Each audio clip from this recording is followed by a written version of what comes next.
Welcome friends और नमस्कार किसान भाइयों। स्वागत है आपका। बहुत दिन के बाद हम वापस आए हैं।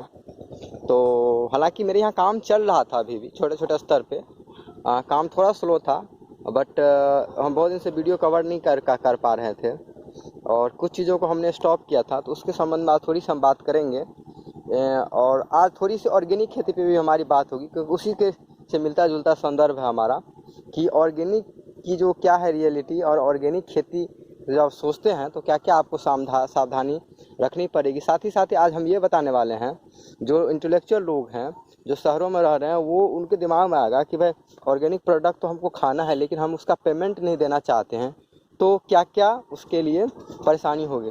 तो सबसे पहला बात, ये जो हमारा प्लॉट है लगभग 1 कट्ठे का प्लॉट है, जिसमें पूरा का पूरा कॉलीफ्लावर लगा हुआ था, पूरा का पूरा फूलगोभी लगा हुआ था, और ये वैरायटी था आपका स्नोपर्ड, जिसका हम टाइम पे वीडियो आपको दिखा रहे थे, रिलीज करवा रहे थे। और लास्ट वीडियो हमने कॉलीफ्लावर का केयरिंग के संबंध में बताया था कि अगर फूल अच्छा क्वालिटी चाहिए तो क्या हुआ। उसके बाद का क्या कहानी थोड़ा सा हम बताते हैं आपको उसी में ऐड करके। इसके बाद क्या हुआ कि जब फ्लावर बड़ा हो गया, लगभग 1-1.5 किलो का हो गया, तो मेरे यहाँ अभी क्या है ना कि थोड़ा मौसम, हमारे यहाँ चूँकि गाँव है, तो गाँव में क्या होता है ना, भैंसा का और ये इसका जिसको बोलते हैं उस सब का प्रकोप बहुत ज़्यादा होता है।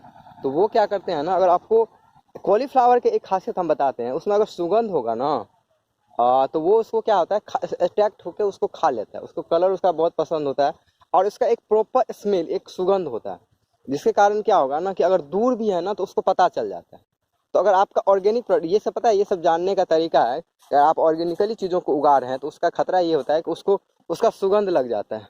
उसके कारण क्या होता है, जगह जगह पे, ये देखिए हम आपको दिखाएंगे, इसमें तो हम बहुत सारे हमने उखाड़ दिया था क्योंकि हमको अच्छा नहीं लग रहा था, हमको डिमोटिवेटेड फील हो रहे थे, तो हमने जल्दी जल्दी सारे को उखाड़ दिया, क्योंकि ये सारे में यही लगे हुए थे। तो ये 2 लॉट में ऐसा हुआ है। तो वो क्या होता है ना, आपको आके खा लेगा, ठीक है ना, खा लेगा। और उससे दूसरा टॉप आपको दिमाग में होगा, फिर उसके पीछे बचाव क्या है। तो बचाव है इन सब चीज़ों के लिए, आप फिर 2 तरीके से, आप तो चाहे तो रेगुलर नीम ऑयल का स्प्रे करते रहें, और या नहीं तो आप क्या होता है ना, केमिकल। सबसे आसान जो लोग किसान लोगों को लगता है कि हम लोग केमिकल डाल देते हैं, केमिकल जो हमारे पास पेस्टिसाइड्स होते हैं, लेकिन उसका फ़ायदा तो है, क्योंकि हम बहुत सारे परेशानियों से बचते हैं, लेकिन उसका सबसे बड़ा साइड इफेक्ट क्या है, उसका जो ओरिजिनल एरोमा यानी सुगंध जो होता है ना, वो आपका गायब हो जाएगा, ठीक है ना। तो वो आपका टेस्ट में थोड़ी सी अंतर ला देता है, बट आपको केयरिंग करना है थोड़ा सा, तो फिर आप नीम वाला स्प्रे करते रहते हैं उसको टाइम पे। तो वो ऑर्गेनिक का फंडा है। तो ऑर्गेनिक में थोड़ी सी कठिनाई होती है किसान भाइयों को कि थोड़ा मैनेज करना पड़ता है, फूल छोटा होता है, तो इसीलिए ये ऑर्गेनिक जब हम बात करते हैं ना, तो वो थोड़ा सा प्रोडक्ट महंगा होने के पीछे समझ लीजिए कि ये सबसे बड़ा कारण होता है। फिर लोगों को केमिकल फर्टिलाइजर खाद डालने में बिल्कुल आसान लगता है, चलो स्प्रे कर दें, पानी डाल दें, जैसे कि खादों को स्प्रे कर देते हैं, पानी डाल देते हैं। और अगर स्प्रे डालना हो तो एक बार स्प्रे में डालिए और एक बार में फ्री हो जाए।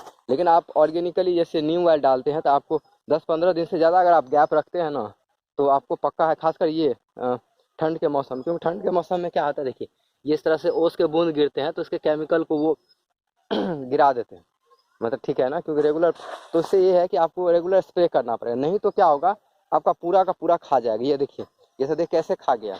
और एक खासियत और हम बताते हैं, ये जो आपका भैंसा होता है, वो आपको, हालांकि हमने उतार दिया, वो सिर्फ फूल खा लेगा आपको। क्या है ना कि कॉलीफ्लावर का ये जो है फूल पूरा खा जाता है, ठीक है ना। तो ये इसमें सारे जगहों पे लगा हुआ था, और आश्चर्य की बात है कि पूरे घूम घूम के खाया है। जिस तरह से देखिए, ये क्या करेगा, ऐसे है ना आपका, इसमें तो हमने पत्ता तोड़ लिया है और हम अपने गाय को चारा के रूप में इसको खिला दिया है, लेकिन इसके अंदर से क्या है ना, सिर्फ ऐसे आपको सिर्फ फूल, वाइट सिर्फ फूल उसको दिखेगा, पूरा का पूरा खा लेगा। तो ये इस तरह से है, जबकि ये पूरा क्या है, ये कवर्ड एरिया है, ये बहुत बड़ा प्लॉट है, और ये देखिए हमने उसको कवर किया। लेकिन क्या है ना कि अगर उसको खाने का मूड हुआ, अगर रात को कोई नहीं है, तो वो तोड़ के जैसे तैसे करके वो आ जाएगा और वो खा लेगा। मतलब उसको 1-2 चीज़ फंडा है, एक उसको एक प्रॉपर सुगंध आता है, और दूसरा क्या है ना कि उसको अगर वाइट दिखता है ना, तो उसको जो है कवर करके था। उसका एक उपाय बहुत लोग ये भी करते हैं कि चलो साड़ी से कवर कर देते हैं, लेकिन साड़ी से कवर करने के बाद भी स्टिल अगर आप जैसे कि केमिकली आप काम करते हैं तो भी खतरा कम होता है। लेकिन हम थोड़ा सा ऑर्गेनिकली काम करना चाहते हैं, तो और थोड़ी सी ढिलाई भी हुई है, ऐसा नहीं कह सकते, थोड़ी सी ढिलाई ये कहेगा, हमने स्प्रे का शेड्यूल प्रॉपर यूज नहीं किया है, तो थोड़ी सी ये सब परेशानी होती है। तो प्रॉपर तरीके से अगर आप स्प्रे नहीं करते हैं समय समय पे तो आपको भारी नुकसान पहुंचाना पड़ सकता है। तो क्या होता है ना कि जब आप कोई भी चीज़ का प्रॉपर तरीके से खेती करते हैं तो उसमें जो बारीकियां होते हैं उसको थोड़ा समझना पड़ता है, तभी जाके आप बड़े लार्ज स्केल पे चीज़ों को कर सकते हैं। नहीं तो क्या है ना कि ये छोटी छोटी चीज़, आपका फ्रूट भी आ जाएगा। इतने अच्छे फल थे, हमने आपको पिछले वीडियो में कुछ दिखाया था, फ्रूटिंग्स आ रहे थे, लेकिन क्या हुआ ना कि आपको अगर आप थोड़ा सा भी असावधानी बरतेंगे तो क्या होता है कि सारा का सारा वो खा लेगा। और ये सब जो आप देख रहे हैं ना, ये सब प्लांट, ये सब पौधा जो है बीच बीच में हमने उसी टाइम में लगा दिया था। ये सब सारा ब्रोकली है, ये सब सारा ब्रोकली है। ये सब बहुत सारा ब्रोकली भी खाया है। ये पुराना सकाता वाला है और ये दूसरा वैरायटी है। तो इस पे अब क्या होगा ना, मिट्टी प्रोसेसिंग का काम चलेगा और ये लंबा लंबा हो गया तो मिट्टी डाल के जड़ में, तो ये जल्दी सब इसमें फ्रूटिंग्स आ जाएंगे, फल इसमें आने वाले हैं। तो ये जो बचा है उसको हम कैसे भी करके 1 महीने में इसको निकाल के और फिर उसको सारे को खाली कर देंगे। 10-15 दिन में हम या 20-25 दिन में हार्डली, क्योंकि इसको इंगेज करना सही नहीं है, इसको खाली कर देंगे। और फिर जो आगे का प्लान है आपको पिछेती वैरायटी का, उस पर हम थोड़ा सा बात कर रहे हैं कि पिछेती, हालांकि हमें मन नहीं था लेकिन थोड़ा सा मन है हमको, कि हमने प्लान लगभग कैंसिल कर दिया था लेकिन हम दोबारा रिबैक हुए हैं, क्योंकि हमको खेती से बड़ा इंटरेस्ट है। तो उस पर तो दोबारा सोचेंगे कैसे काम करना है। तो उसका नर्सरी जो है अभी नहीं लगा है, लेकिन बहुत जल्दी आपका उसका नर्सरी लग जाएगा, ठीक है। तो ये हो सकता है। और अगर फिर संभव हुआ तो वो जो पीछे आपको प्लॉट दिख रहा होगा, ठीक है, इसमें ये जो है आपका पुआल, जैसे हमने आपको बहुत पहले वीडियो में दिखाया था, तो वो बहुत बड़ा प्लॉट सब खाली है जिसमें प्याज और ये आपको कॉलीफ्लावर लगने के चांस ज़्यादा उम्मीद है। उसको हम लगाने पे काम कर रहे हैं, तो उसका काम शुरू होगा तो फिर हम आपको एक एक अपडेट दे देंगे। फिलहाल बाद में तो हमने बहुत कुछ आलू भी लगाया है।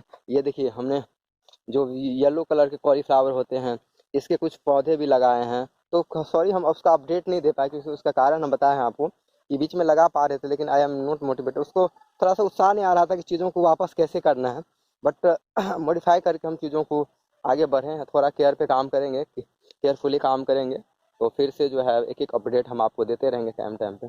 तो आपका क्या काम है कि चीज़ों को सीखिए। और एक चीज़ और कि आप थोड़ा सा क्या होता है ना कि अगर आप लोगों से जुड़े होते हैं तो आपको प्रॉपर अनुभव, खासकर नए किसानों को, अगर देखिए फायदा तो है चीज़ों में, आप जो वीडियो में जो देखते हैं कि ये लोग कहते हैं कि ठीक है आपको लाखों लाख फायदा हो, लेकिन उसके जो ड्रॉबैक्स होते हैं ना, वो बहुत लोग उस पर फोकस नहीं करते हैं कि आपको क्या क्या सावधानी रखनी पड़ती है ना। फायदा तो सच में होता है, लेकिन आप टेक्निकली इम्प्रूव होते हैं, आप पुराने किसान हैं, तब जाके चीज़ों को फायदा होता है और उनके बारीकियों को समझना होता है, तब जाके आपको फायदा हो। अच्छे फायदा है ये, no doubt. Agriculture is best, one of the best एक उपाय है यंग लोगों के लिए, जिस पे आप थोड़ा सा काम कर सकते हैं, सोच सकते हैं। लेकिन अगर आप थोड़ा सा उसमें मिस्टेक करेंगे तो आपको ब्लंडर घाटा हो सकता है, ब्लंडर। जैसे हमने थोड़े से एक मिस्टेक के कारण जो है इतनी बड़ी लॉस हुई है मुझे, ठीक है। और ऑर्गेनिक, वैसे मेरा एक ऑर्गेनिक का भी फंडा था कि ऑर्गेनिक में क्या क्या बारीकियाँ होती है, तो उसमें हम थोड़ी बारीकियाँ इसका हालांकि हम इन चीज़ों को जानते हैं, फिर भी थोड़ी सी ढिलाई के कारण क्या होता है ना कि आप बहुत बड़े लॉस में चले जाते हैं। तो ओके, तो ये हुआ आज कॉलीफ्लावर का अपडेट। और ऑर्गेनिक का प्रोडक्ट महंगा होने के पीछे ये सब कारण है, थोड़ा फूल भी छोटा होता है ऑर्गेनिक में।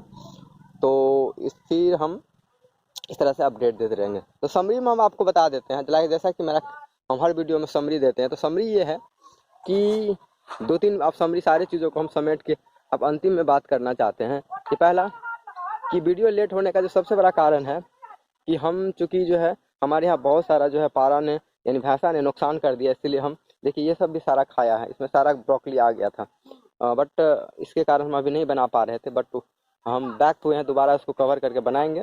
दूसरा बात, ऑर्गेनिक प्रोडक्ट महंगा होने के पीछे जो कारण होता है, इसका साइज छोटा होता है और उसमें मैंने छोटा साइज होता है। और दूसरा क्या होता है कि जो है उसमें केयरिंग बहुत ज़्यादा करना पड़ता है, देखभाल बहुत ज़्यादा करना पड़ता है। तो ये सबसे बड़ा कारण है। तो इन सब चीज़ों के साथ तो फिर ठीक है, तो हम मिलते हैं हम नेक्स्ट वीडियो में नेक्स्ट अपडेट के साथ।